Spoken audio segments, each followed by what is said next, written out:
ओम शांति। सभी मीठे मीठे प्यारे प्यारे भाइयों तथा बहनों को प्यार भरा ओम शांति। आज की तारीख है 15 जुलाई 2021। प्रातः मुरली बाप दादा मधुवन से बोले, मीठे बच्चे तुम विकारों का दान दे दो तो राहु का ग्रहण उतर जाएगा। दे दान तो छूटे ग्रहण। प्रश्न है, वृक्षपति बाप अपने भारतवासी बच्चों पर बृहस्पति की दशा बिठाने के लिए कौन सी स्मृति दिलाते हैं? उत्तर है, हे भारतवासी बच्चों, तुम्हारा आदि सनातन देवी देवता धर्म अति श्रेष्ठ था। तुम सर्वगुण संपन्न 16 कला संपूर्ण थे। तुम मुझ सागर के बच्चे काम चिता पर बैठ काले हो गए हो, ग्रहण लग गया है। अब मैं तुम्हें फिर से गोरा बनाने आया हूं। यह स्मृति आने से बृहस्पति की दशा बैठ जाती है। गीत है, ओम नमः शिवाय। पितु मात सहायक स्वामी सका, तुम ही सबके रखवाले हो। जिसका कोई आधार नहीं, उसके तुम एक सहारे हो। पितु मात सहायक स्वामी सखा, तुम ही सबके रखवाले हो। ओम शांति। यह किसकी महिमा सुनी? बेहद के बाप की। ऊंचे ते ऊंचे बाप परम पिता परमात्मा ही है, लेकिन बाप के लिए तो सब नहीं कहेंगे। बच्चे जानते हैं सब आत्माओं का पारलौकिक बाप वह है ऊंचे ते ऊंचा। उनका नाम ही है शिव। बिगर नाम रूप के तो कोई चीज होती नहीं। इस समय सबको राहु का ग्रहण लग गया हुआ है, इसीलिए इनको आयरन एजेड वर्ल्ड कहा जाता है। दशाएं भी होती है, बृहस्पति की दशा, शुक्र की दशा, राहु की दशा। अब तुम्हारे ऊपर है बृहस्पति की दशा, जिसकी महिमा सुनी ऊंचे ते ऊंचा भगवान शिव बाबा।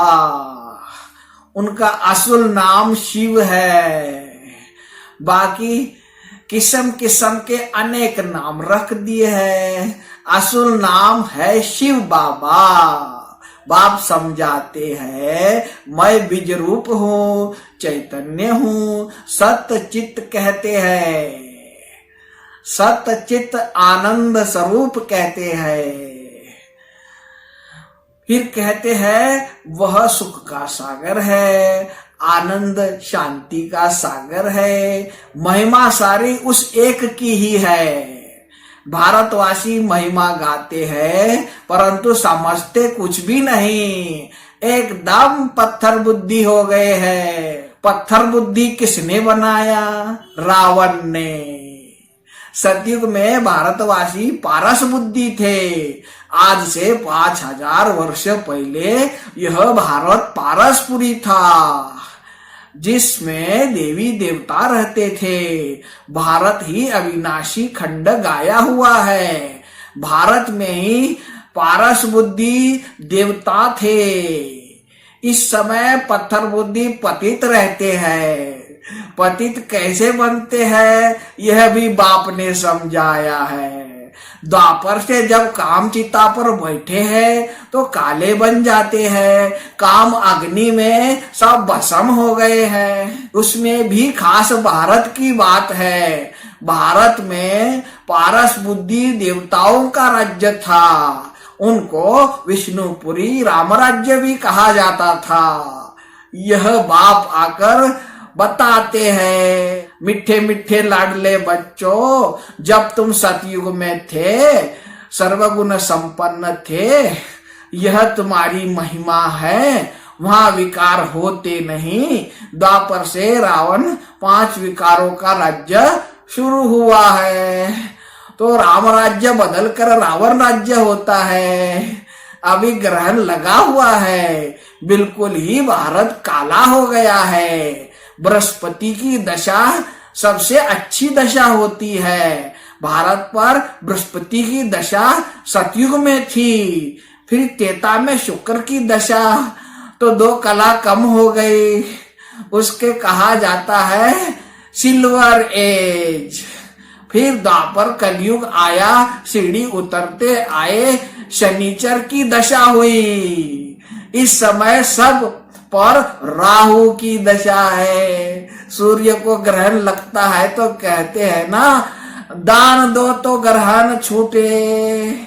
अब रूहानी बाप बच्चों को समझाते हैं, यह है रूहानी ज्ञान, यह कोई शास्त्रों का ज्ञान नहीं है। शास्त्रों के ज्ञान को भक्ति मार्ग कहा जाता है। सतयुग त्रेता में भक्ति होती नहीं, ज्ञान और भक्ति फिर है वैराग्य, अर्थात इस पुरानी दुनिया को छोड़ना होता है। यह है क्षुद्र वर्ण, विराट रूप में दिखाते हैं ब्राह्मण, देवता, क्षत्रिय, वैश्य। यह भारत की ही कहानी है। विराट रूप बनाते भी है, परंतु पत्थर बुद्धि समझते नहीं है। पत्थर बुद्धि क्यों है? क्योंकि पतित है। भारतवासी भी पारस बुद्धि थे, संपूर्ण निर्विकारी थे। आज से 5000 वर्ष पहले भारत स्वर्ग था और कोई खंड नहीं था। बाप समझाते हैं, यह राजयोग कौन सिखाते हैं? शिवाचार्य। यह है ज्ञान का सागर। कोई मनुष्य को ज्ञान का सागर, सर्व का पतित पावन नहीं कह सकते। सर्व का लिबरेटर एक ही बाप है। बाप खुद ही आते हैं दुख से, रावण से लिबरेट करने, फिर गाइड बन ले जाते हैं। उनको रूहानी पंडा भी कहा जाता है। बाप कहते हैं, मैं तुम सर्व आत्माओं का पंडा हूं, सबको वापिस ले जाऊंगा। मेरे जैसा गाइड कोई होता नहीं। कहते भी है, God father is liberator, guide blissful. सबके ऊपर रहम करते हैं, क्योंकि सब सागर के बच्चे काम चिता पर बैठ जल मरे हैं। उसमें भी खास भारतवासी की बात है। बाप कहते हैं, तुम 16 कला संपूर्ण निर्विकारी थे, अब काम चिता पर बैठ तुम क्या बन गए हो? अब फिर से बाप आए हैं। वृक्षपति बाप आकर मनुष्य मात्र पर बृहस्पति की दशा बिठाते हैं। खास भारत और आम विश्व पर इस समय राहु का ग्रहण लगा हुआ है। बाप कहते हैं, मैं ही आकर भारत की, खास दुनिया की आम सदगति करता हूँ। यह है वेश्यालय, रावण ने स्थापन किया। अब बाप कहते हैं, पतित से पावन बनना है। कैसे बनेंगे? क्या त्रिवेणी में, गंगा में स्नान करने से पावन बन जाएंगे? यह तो जन्म जन्मांतर करते आए हो। करोड़ों मनुष्य जाकर स्नान करते हैं। बहुत नदियां, नाले, तालाब आदि है, जहां पानी देखते हैं जाकर स्नान करते हैं, क्योंकि अपने को पतित समझते हैं। अब पारसनाथ तुम्हारी पारस बुद्धि बना रहे हैं। अब पारसनाथ तुम्हारी पारस बुद्धि बना रहे हैं। तो ऐसे पारसनाथ बाप को कितना प्यार से याद करना चाहिए।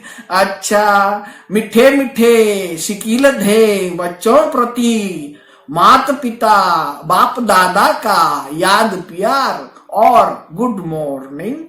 रूहानी बाप की रूहानी बच्चों को नमस्ते।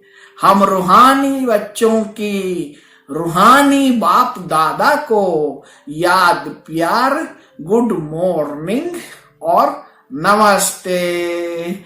धारणा के लिए मुख्य सार। पहली पॉइंट है, इस कांटों की दुनिया से फूलों के बगीचे में जाने के लिए जो भी कांटे अर्थात विकार है उन्हें निकाल देना है। पारस बनाने वाले बाप को बड़े प्यार से याद करना है।